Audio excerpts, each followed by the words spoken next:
I'm in France right now, in the woods, in a little tree house that I actually got inspired to build because of the incredible life-giving energy of the Burning Man community, and building the city every year for now 5 years drove me to having a little treehouse with a nice little kitchen outdoors and a living system, right? And I guess that's a little bit of what we play to do every year, to create living systems, a city, nonetheless. And so today, first of all, I want to say I didn't lead the BWB kitchen last year. I supported the work of the amazing women who are doing it, and all the team there, but definitely keen on being there again.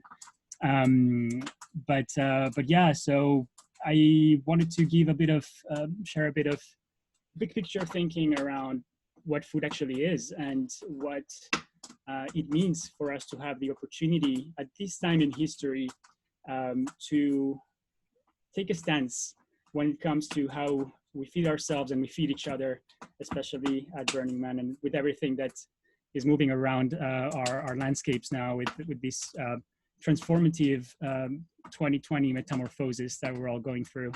So I'm going to share a few slides just to kind of ground a quick narrative. I'm going to be talking for about 8 minutes, and then I'd love to for Swathi to ground us in her practice and her experience leading the kitchen at Hotel California. Charles, yep.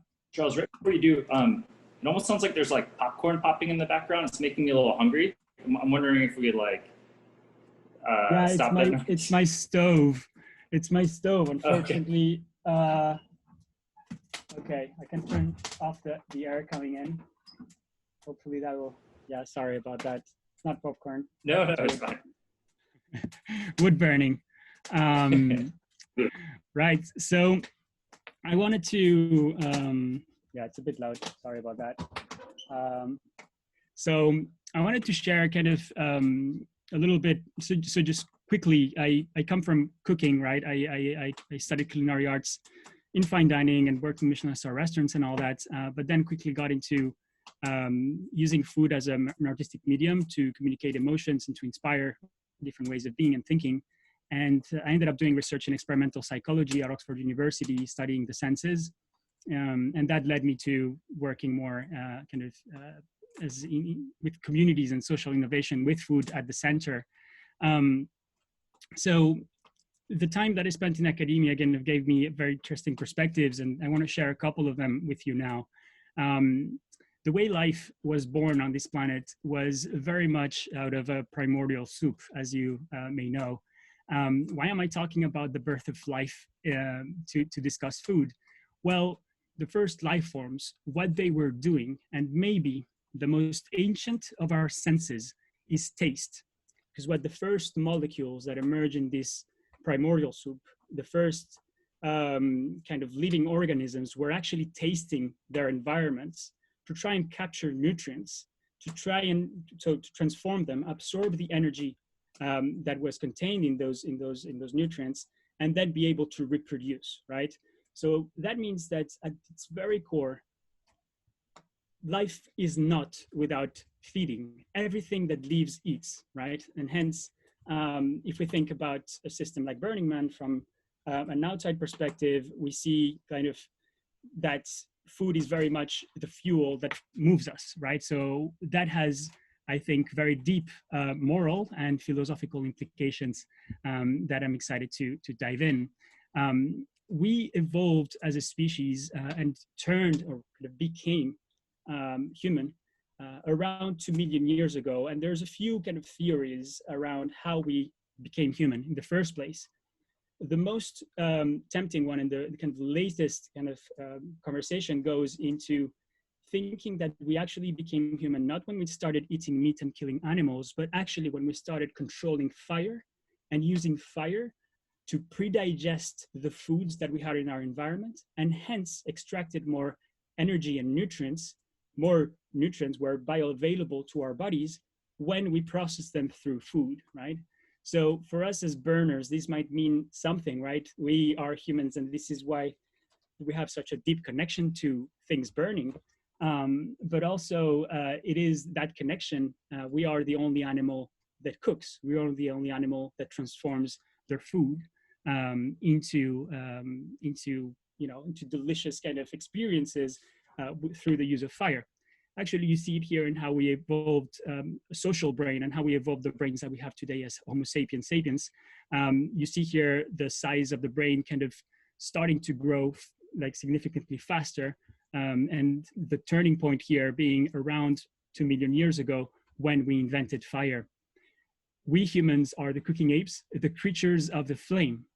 And there's something fascinating because when we have so much beauty kind of around a fire and we all congregate around a burn, there's something that bears the same truth as when we are around a meal, hungry, about to share, right? And maybe some of you will agree that some of the best food experiences, or drinking just water when we're thirsty, when we're hungry in the desert, is one of the most delicious things in life, and one of the things that makes us so makes it so special to live in Black Rock City.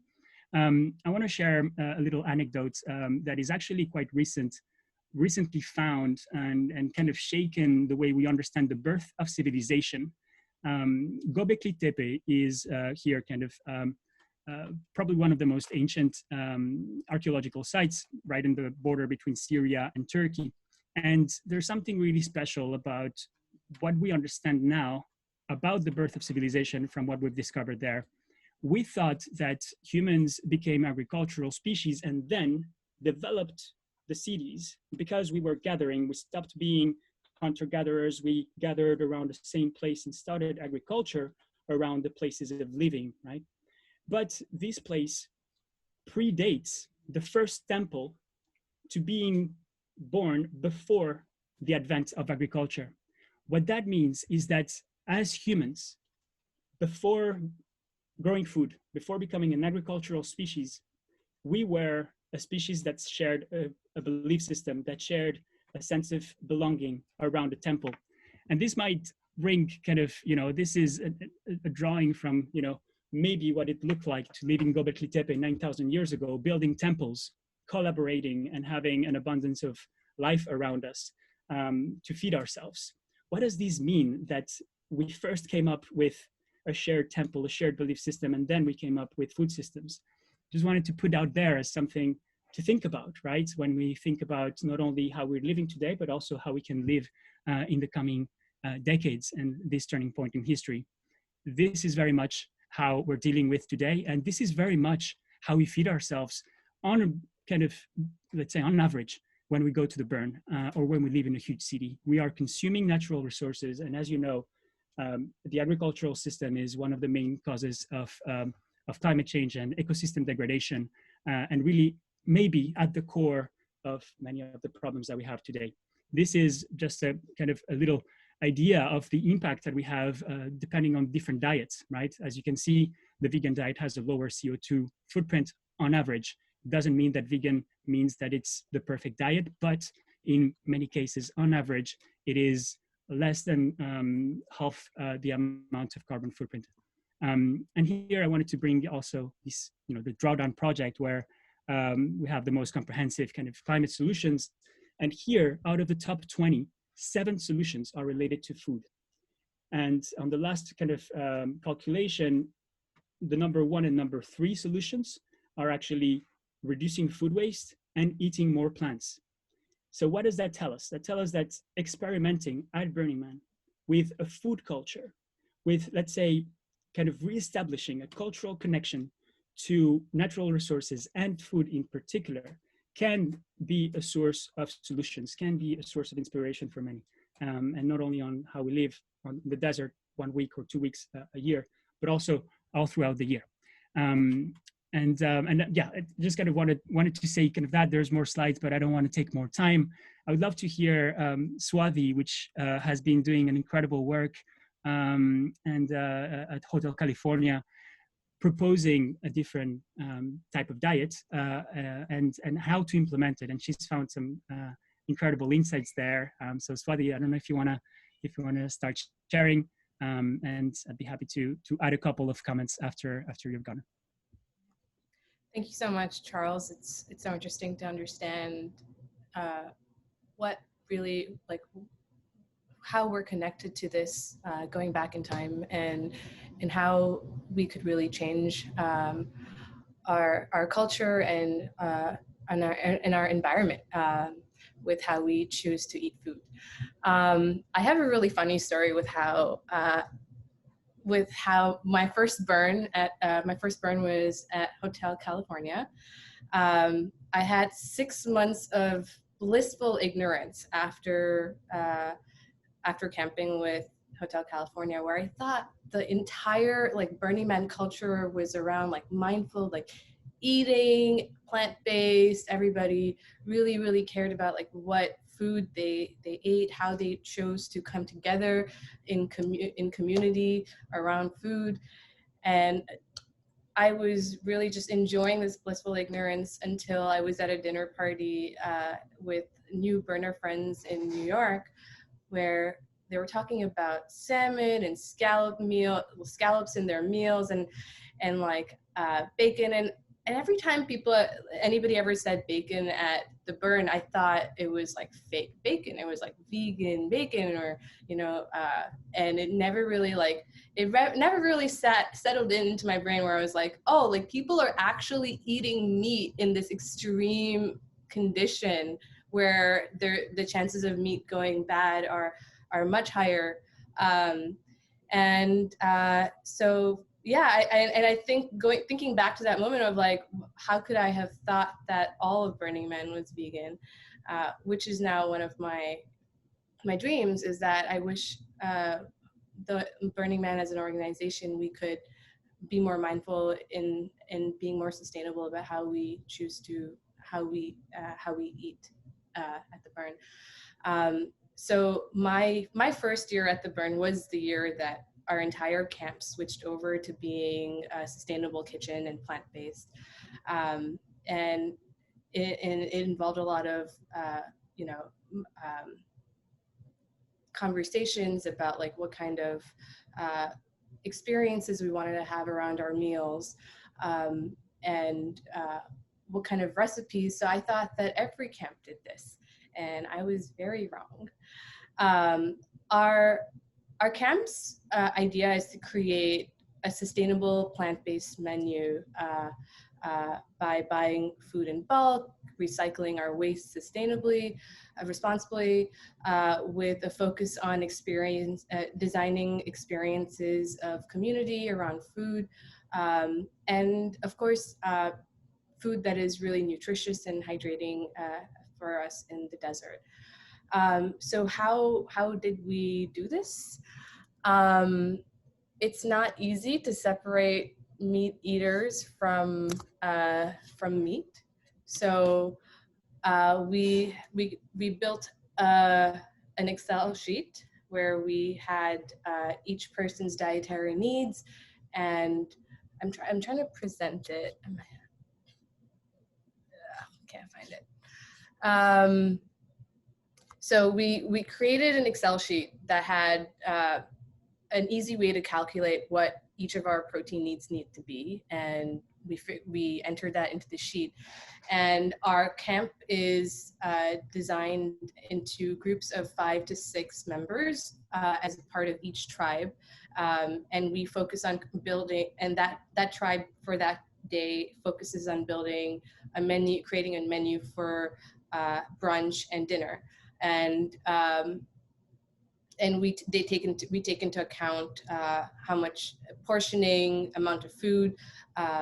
We then figure out what ingredients and bring that food into, yes, thank you, Drew. We portioning, bringing the ingredients onto the playa, and then cooking the delicious meal. And our goal is to really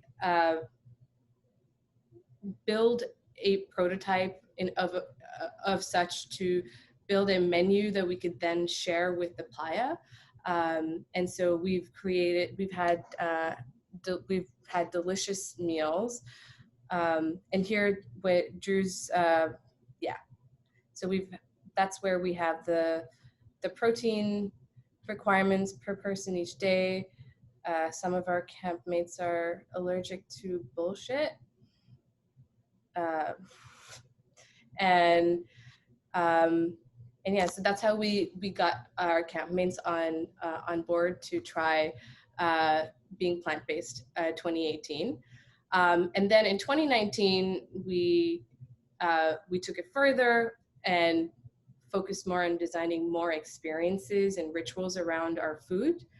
And there really is something to coming so beautiful in coming together where everything that we eat is delicious, but also plant-based. And not a lot of communities create space for that. And our hope is to build this cookbook and share it with the playa so everybody else can do this. Does anybody have any questions? I think maybe, Swathi, one more thing to add. Thank you for such a beautiful summary and sharing your story. I think one more thing to add that would also be sort of interesting to folks, and when we did a small 40-person sort of theme camp lead gathering in August of 2019, right before the burn, sort of one of the things that helped inspire this summit that we're at is a lot of the questions were about, you know, basically like, how can I convince a group of people that this is like even possible, right? And I think we're here, you know, to look at different sort of, you know, the different basic human needs and see how we can inspire each other and imagine a different future.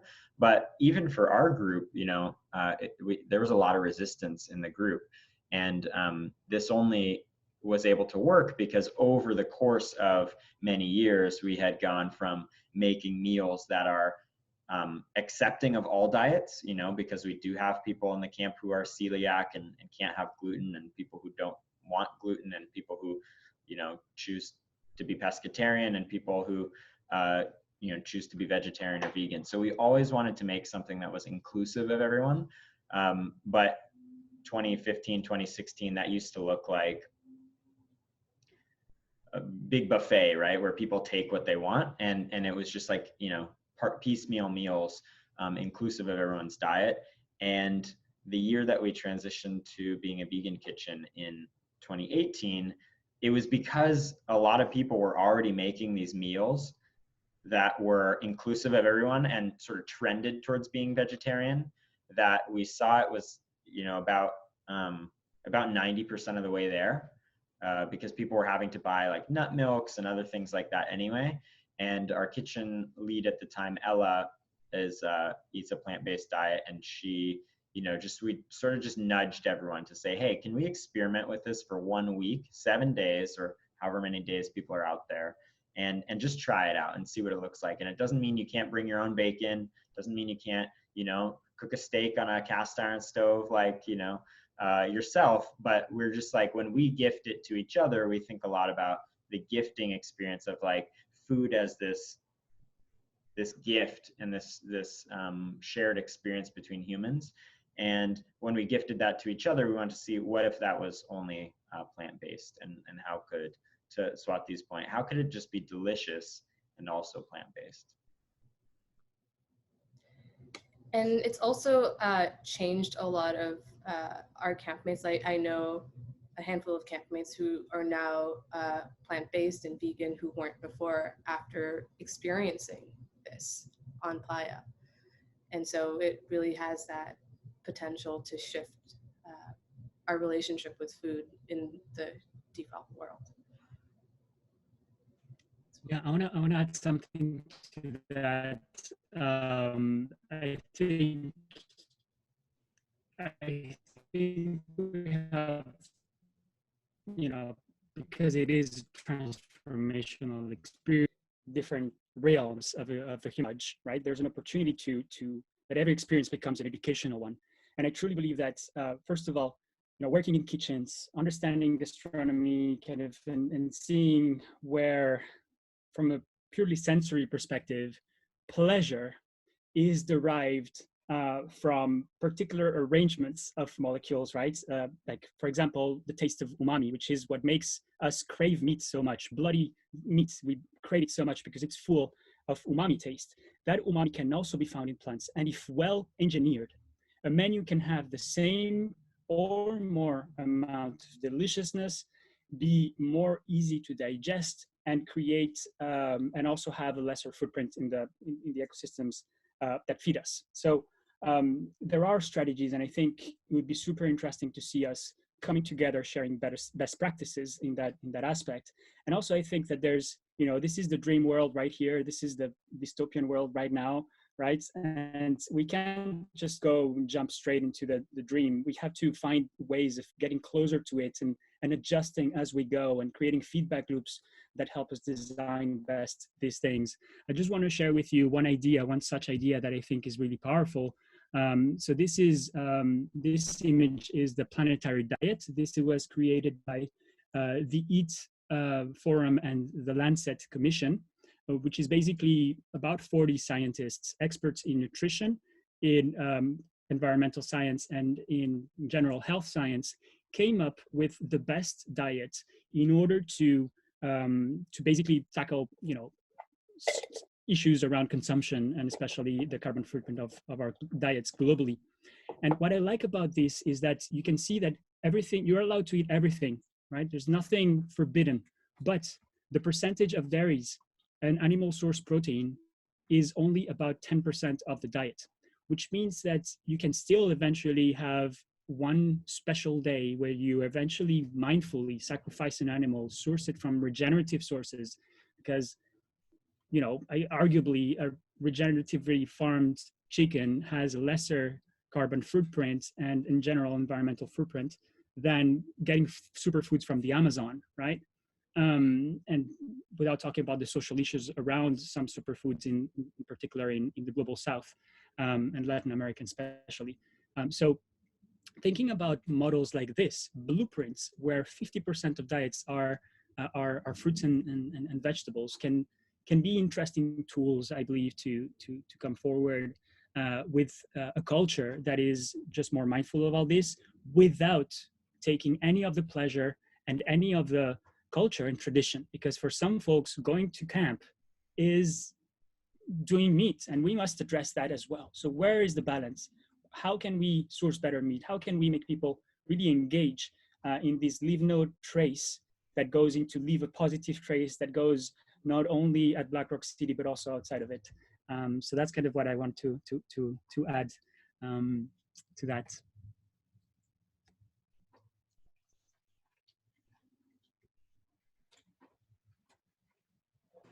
It's great. Swathi and Charles and Drew, I don't see any questions in the chat or in Slack, but I have one share and one question for you guys. So the share is Chef Jesse Bloom, who's done an incredible job over the past couple of years with ideating our food and curating a really good diverse menu that has included a small amount of meat and cuisine diverse, as well as different nutrients and everything for a really well-balanced diet. It's been incredible food. It's just, when you eat it on playa, I'm sure you guys are the same. It tastes incredibly even better. We had planned for this coming year to go completely plant-based and just say, any meat anybody wants, you're radical self-reliant on that. Like, that's your radical self-reliance. Bring your own meat. We're planning to do that in the future for all future burns and see how that goes. We also we organized community cooking events leading up to burn, and then we would make that food, vacuum seal it, bring it up, and so the only thing we really had to do is reheat it. And we thought that would lower that footprint a little bit. Also, it did create some plastic waste, so there was a little bit of a balance there. So that was, and it helped build community beforehand, that people come and you cook together as a group, and it's kind of a community event. That way, when you got to Playa, the community event there was the eating. So it would just be a small team to reheat it, and you have a ceremony to celebrate the meal together. And we also thought that would help reduce issues with volunteers showing up, well, to cook. So that's a little bit of a share of what we're doing, what we're thinking of doing at ID. But the question I had for you guys at Hotel California was refrigeration. So that only gets us so far, right? So you need some level of fresh food there.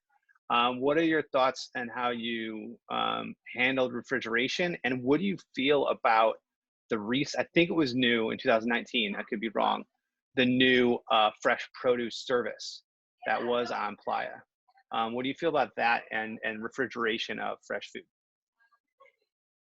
And how did you handle that? What are your best practices for fresh food? And your thoughts on that service? That would be great. And can you give everyone a little more context on the service? I forget what it was called, but there's a service. I don't know if somebody remembers it. Feel free to chime in. There was a fresh produce camp that offered fresh produce for purchase and delivery on Playa. I completely forget the name of it from 2019. I hope I'm not imagining it. Cool. I think maybe Savage Kingdom. I don't know. Anyway, I don't know. I know of maybe there's more than one. Okay. I know there are vendors who provide that service. I didn't know there was a camp who sold produce. Yeah, I don't know about that particular system, but definitely want to chime in on the idea of centralized food systems for cities. And I think there's huge power. I've learned from the composting system, for example, like keeping and the work that you've been doing, really pushing for compost. Compost is not waste. It's actually part of the life cycle, right? Just like soil, just like poop, right? And if we want to think about the city being sustainable, I think we need to put those elements as part of the life loop of food, really, both poop and what we call food waste. So that aspect, but also I think there's a huge opportunity also to be more efficient at the use of our resources when it comes to refrigeration and distribution of fresh food. I think that's something that we should definitely think about, and also think about how much energy goes into refrigeration in Black Rock City. Like a lot of the energy comes, like constraints come from freezing and refrigerating food. And of course, we're in harsh environments. So how can that be more efficient? Also, I think that there's a lot that can be done there to reduce our energetic footprint by being more intelligent at how we make food kind of safe when it comes to preservation. And also bringing, I guess, more foods that are eventually preserved, that are still kind of, rich in the nutrients that we need, but that do not necessarily need refrigeration, being shelf stable, and thinking, of course, it's good to have alive food for nutrients and for pleasure. But yeah, I really think there's a lot there around centralized food systems, and would love to hear more what you think about it, Kevin, even if you want to share. Bonanza is great. Yeah, no, I mean, you're right. It's a trade-off of like, where do you, if you have that carbon budget, where do you spend it? Maybe you don't have any fresh food in some way. So yeah, we at Ideate are thinking about that full cycle of, considering we're offering compost or a compost camp, and the education on that needs to come with the education of what are you feeding yourself? Like that's really where it starts with your plate and how it cycles through that. But one thing we had, the part of the equation is refrigeration, and then also, yeah, you're right, food safety as well. So we've gotten to the point where I think we're comfortable with propane as being a very efficient way to reheat food and being generally safe. But the other portion of the equation is fresh food, and also keeping that food frozen. So I agree with you that refrigeration is a significant issue. I'm wondering, Drew and Swathi, did you guys have any enlightenment on the refrigeration on your side? Definitely. So I'll share a couple things, and I know Lee has a really cool project around a reefer truck that's modularized. So maybe if he has an interest to share some of the stuff he's done there too. At Hotel California, we're 100% solar powered. We run like a 20 kilowatt or almost 30 kilowatt hour solar micro power grid, and we've used that, and we've not only to cover sort of our basics of lighting and sound and things like that for the public space, but that also powers all of our private space, which means kitchen lighting. It means, you know, some of the kitchen appliances if we need them. And most notably, it includes 12/24 volt marine grade fridges. And these are fridge freezers. A couple of companies make them. The ones that we use are by Dometic. They're really popular in like boating and RV communities. And we're able to power them 100% on solar power. And the cool thing is that we also are able to, I mean, mostly you need the refrigeration during the day, during the peak heat hours. And that's also when we have, you know, the most energy. So we're using that, our solar harvest to cool our food pretty actively. And we have 2 of those big fridge freezers now. We're working on some more, but we've basically done we're sort of working on the transition from everyone having individual coolers and getting ice to having these fridge freezers within the kitchen, sort of under the shade and powered by the sun. So that's one thing to note. And then the second thing I would say, just a funny anecdote is, you know, we serve vegan breakfast sort of items as part of our hotel offering, some continental breakfast. And one of the things that we do as a part of that is, you know, much like most other camps, have to go through the kitchen screening process, go get a food permit.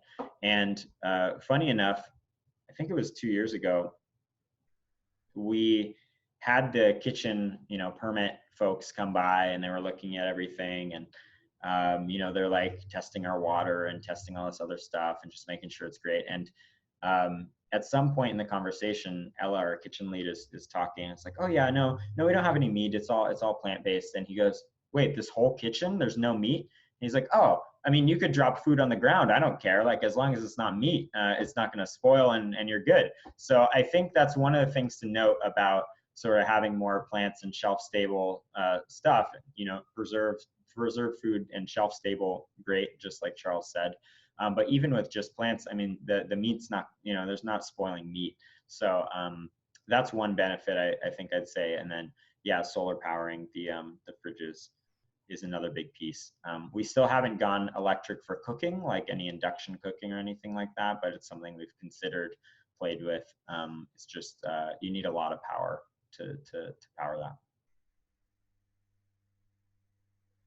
I think our discussion inspired some more questions in here. I think the last hand stack was Evil Queen. I think you had a question, and then Breedlove. Yeah, I'm going to go off a little bit here and go back to my original question, because the refrigeration and ice and freezers is so interesting to me, and I would just love to learn more. So I'm just going to stay so open-minded about that, and like how we can make our own ice. The reason that I am more fascinated with that is because the Black Rock Boutique is on the grid, and so we haven't had to innovate. And so I don't have any great stories to share there, because we have smoothies every morning and, you know, we're like very babied. So yeah, I would just love to know more about the innovation happening around how people are refrigerating. And also, yeah, how can we decentralize ice making and not rely on Burning Man so much? I don't know. These are just thoughts that I'm having. No need to answer them. But circling back for a second around just some thoughts and feelings I'm having around food and kitchens and communal effort. I have a small anecdotal story I'll share, which is hard to tell it without telling the larger story. But because I've been in one theme camp for so long, 15 years, I've seen things peak. I've seen things go on a downward, descent at times, and just have watched the community respond and how we have done things differently, how we've been responsive to different ideas, how we change when the group dynamic changes, but we always had pretty much the same amount of people that we capped off, and so we knew what we could manage. But we really at one point, and this is going to circle back to the kitchen and the heart, which I believe the heart is where the food is at in all communities. And so just in a very short version of the story is that we peaked, like our potential really peaked because so many of us had known each other for so long, and we knew where to contribute to our best potential. We knew our personalities, we knew how much was manageable to meet throughout the year, et cetera. And so we just reached that kind of crystallization of peak of like, this is the best that we can do. And it was actually quite incredible. But you know, people got bored with it being a peak experience. And in many ways, I think people were just looking for some kind of stimulation or for it to change.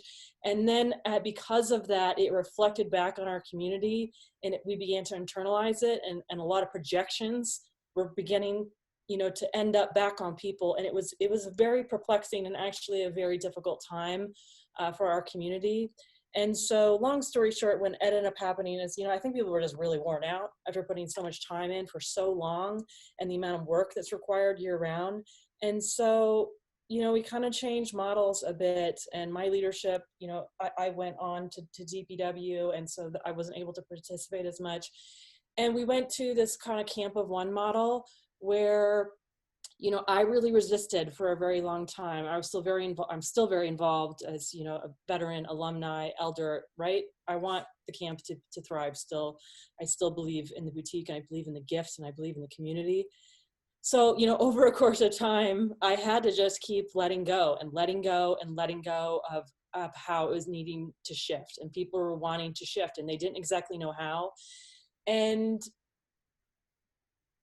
so we went to this camp of one model, and we've always been beyond communal, okay? Like, communal effort was our biggest central focus, and our kitchen and our food and our meal plans, this was where our community came together, not just around the clothing and the gift, which was year round, which was also happening simultaneously, but the food was the place where people were able to contribute their heart and their soul. You know, there would be cooking parties, we would like, do the vacuum sealing. I mean, all the meal planning was just like a lot of work, right? But what is wrong with work?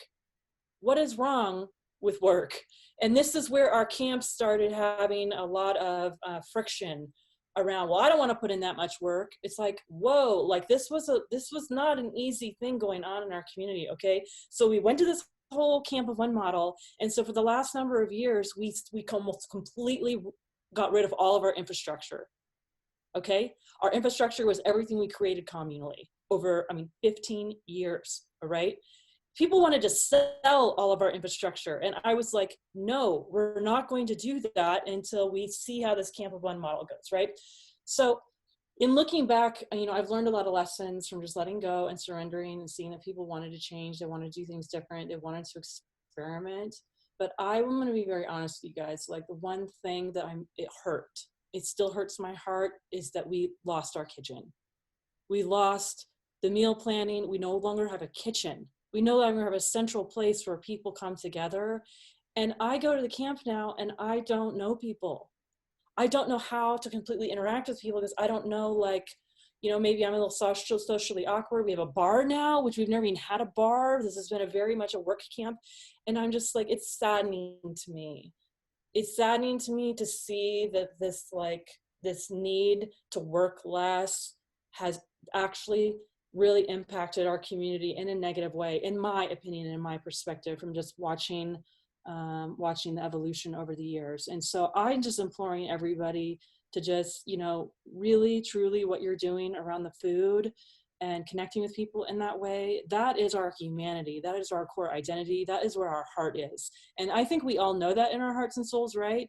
But, you know, don't give it up. Like, don't give it up without a fight, because I see us struggling in the boutique to be able to recover from that. And I know that we can and we will, but it has been a real deeply profound learning lesson that's the place where we gather. That's the place, you know, where we meet people, we interact. And so I pray someday that we're going to get that back. So I'm really inspired by your stories around the food, and that you have shared values that, you know, people were able to come together to get rid of meat. You know, it's not just about footprint, it's also about challenging each other to listen deeply and to kind of step back and be willing to change things, be willing to experiment. And so I'm just like really holding, you know, your storytelling around this. And it almost makes me want to cry, because I just know how important of food and eating together is on a cultural and just a human level. So just thank you. So it's more of a comment than anything than anecdotal stories. So thanks for listening to that. No, I thank you. Like, that's a profound lesson. We can tell there's a lot of heart and emotion and intention behind it. So thank you for sharing. I think we had a couple, who's let's stack, Breedlove, I think you're next. Question? Yeah. And I was just going to say, I mean, it's so interesting because for us at BWB camp, the kitchen is I call it the heartbeat of our camp, because it's the one place we actually all see each other. So I try to make a big deal out of the dinners. I think it's so important. But just going back to making your own ice and refrigeration, you know, I'll forward this idea that I don't know if it's actually more sustainable if we look at true carbon cost across the entire landscape. But one of the things I've been thinking about and doing is whenever I go to garage sales or estate sales or whatever, I look for those cooler blocks. Or if people are ordering food, they come with those cooler bags. And so I now have a collection of maybe like 50 or 60 of those. And so kind of like Drew was saying, you know, the cooling is most important during the day, and we can't fit everything in our deep freezer. But what we've been doing is at night, we throw all of our cooler blocks in the deep freezer. And then in the morning, we take all those out and redistribute those into our coolers. And so that's a way that we've started to downgrade how much ice we're using, and kind of using the freezer at night when it's not as important for the food to freeze the blocks that can then distribute our cooling during the day. And like I said, I don't know what the true carbon cost is of those cooler blocks. I don't know how they're made or what they take, but I try to get them used as much as possible. And that's something that we've been starting to do more and more. Nice. Instead of ice, right? Like, there's something more efficient than frozen water to cool things. Yep. And also thinking about ladies and gentlemen's photo of all of those plastic bags from the ice. That was one of the things that actually got me to start thinking about it. Is I was like, man, we use so much ice. How can we stop doing so much of that? And does that cease how much refrigeration has to happen on the other end for our camp to have food too? Yeah. Interesting. Bruce, you're up next. Yeah, morning. So our camp, we have a nice kitchen. We're all independently feeding each other, feeding themselves. Our group is 25 to 30, somewhere in there. We do have group meals though. We also have a big fish feed, and that's where the freezers come in. It comes down from Alaska, and it's kept frozen. With the freezers, this year I'm looking at trying to figure out if we can, if between me and another gentleman who have solar, keep the freezers going on solar. And I've been running the numbers, and it doesn't look good unless I want to invest deeper into what I already have. We've been running the generator during the day. At night, the generators are shut down. And that's how we've been dealing with the freezers. My question to Drew is, are you running your freezers 24 hours or are you just shutting down at night? That's a great question. I think we're now running them 24. They don't tend to work as hard in the evening because they're not doing as much, you know, it stays cooler, so it doesn't have to work as hard to be cool. But definitely the first year we got them, we, you know, did some active cooling in the day while we were harvesting sun, and then we just used them as a cooler without power in the evening because they're, you know, they're meant to do that. They're very well insulated.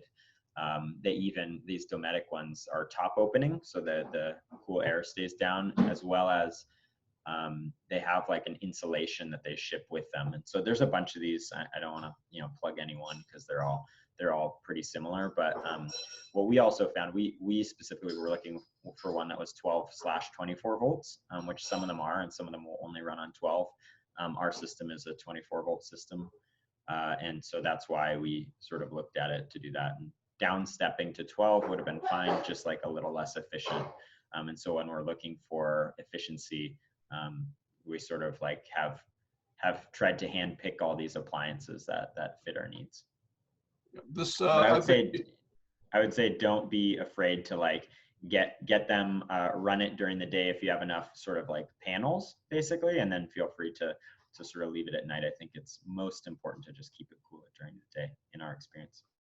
All right, I'm using a 12/24. I'm the only one in camp that's been using, and that's part of the solar, you know, and why I also am incorporating the camp in this. I've got to say that the 12/24/24 volt refrigerator freezers work well. Been real happy with that, and it is definitely the way of I'd like to see our camp go. So, all right, thank you. Nick, I think you're up next. And then Lee. Nick, then me.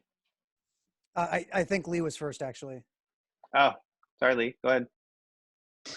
Okay. I was going to say, in terms of refrigeration, we feed almost 1,000 people a day, and we learned very quickly that you only need to cool as much heat as you absorb.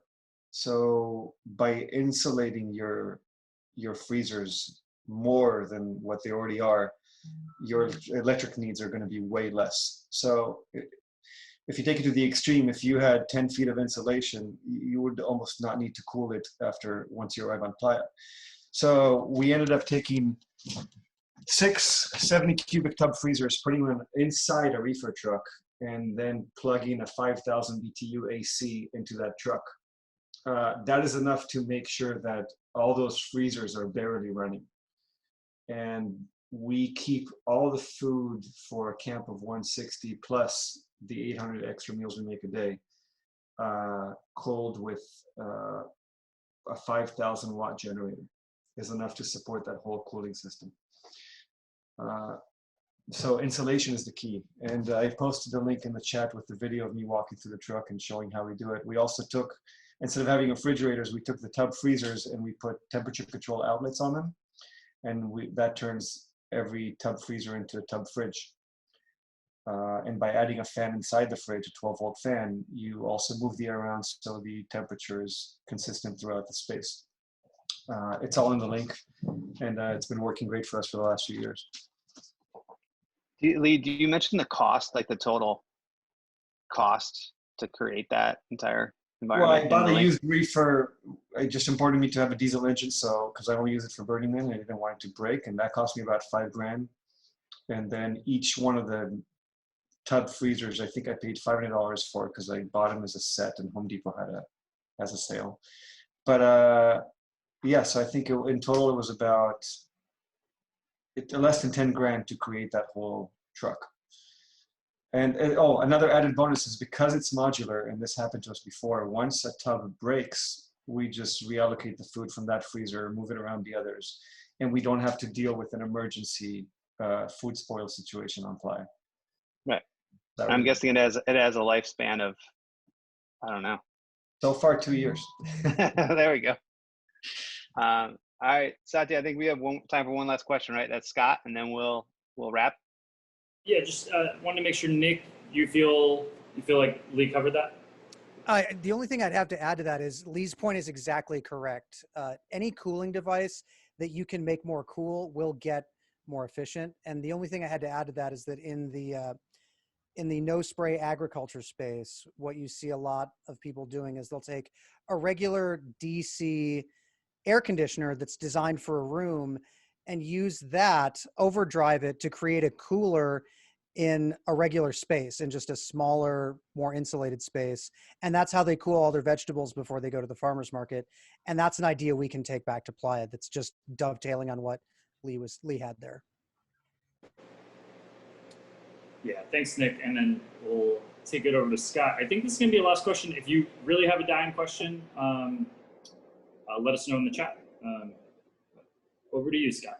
Yeah, no, actually, I think that the insulation point was a really great point in what he covered. I just kind of want to talk just for 1 minute about our kitchen and how important it was for our camp.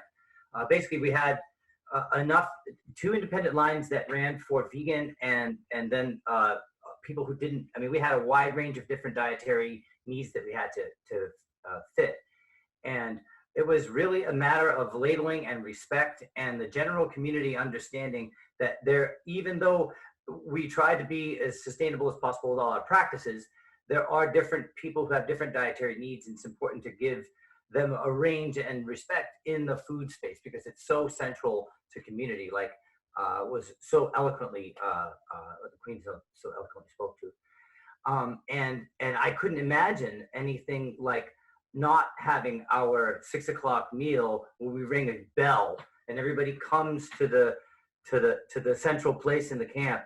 And that's where we did so much of the camp business, and where we could really orient no matter what was going on during the day. We would have just 2 meals a day, and that second meal was really the homecoming almost every day of kind of your reset and connecting with everyone that's part of the family. So I just think that food is such a central part of culture and how we relate to each other, and that communal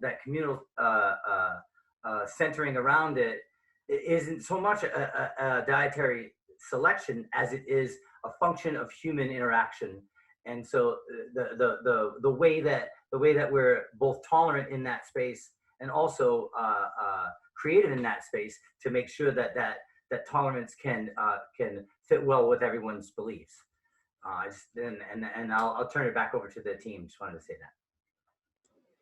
That's beautiful, Scott. I think you, Breedlove, Evil Queen all touched on how important community is a function of nutrition. You know, and another epidemic that's going on right now is loneliness. They're saying loneliness is as bad for your health as smoking 17 cigarettes a day, which is kind of ridiculous. So eat clean and eat together. Charles, Swathi, thank you guys so much. It was beautiful to have kind of the philosophy, the how-to, a little bit more discussion for these groups.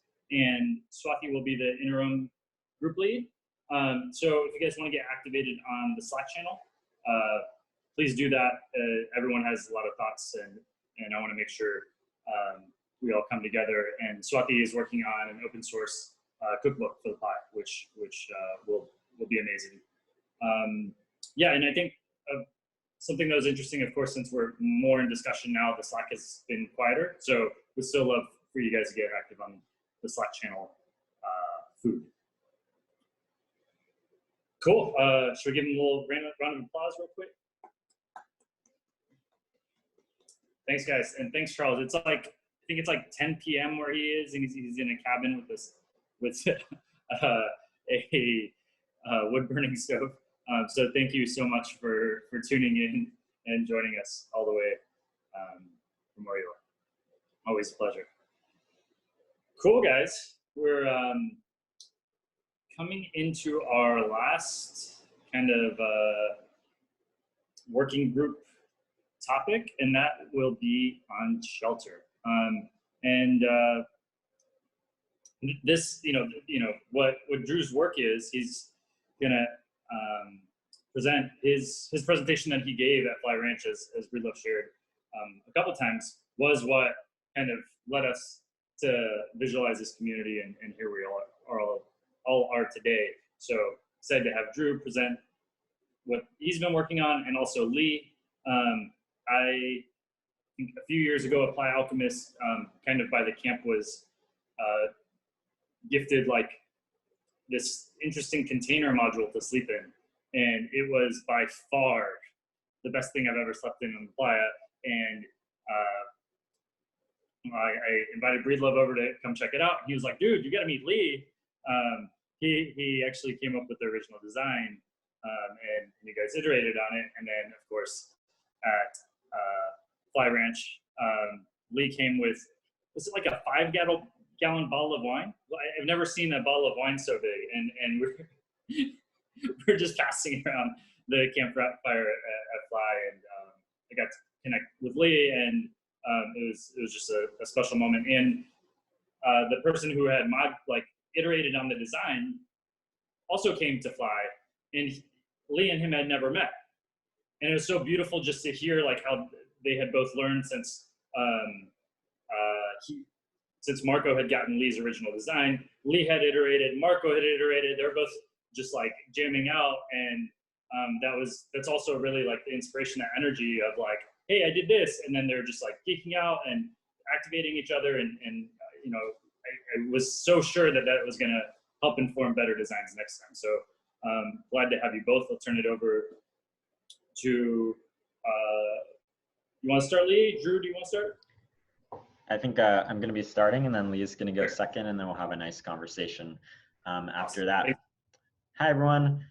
Great to see you all again. I just put basically a photo slideshow together of some of the work that we've been doing on shelter, and have been just having a lot of fun, you know, seeing this duxel system, the one behind me on this photo, just spread throughout the playa. It's been really amazing to watch other camps like Ideate and some others pick up the design that we're working on and modify it, add to it, do new things with it. And it's really just, it's been a dream of, you know, what we were hoping when we first set out on this project. So I will share my screen and present.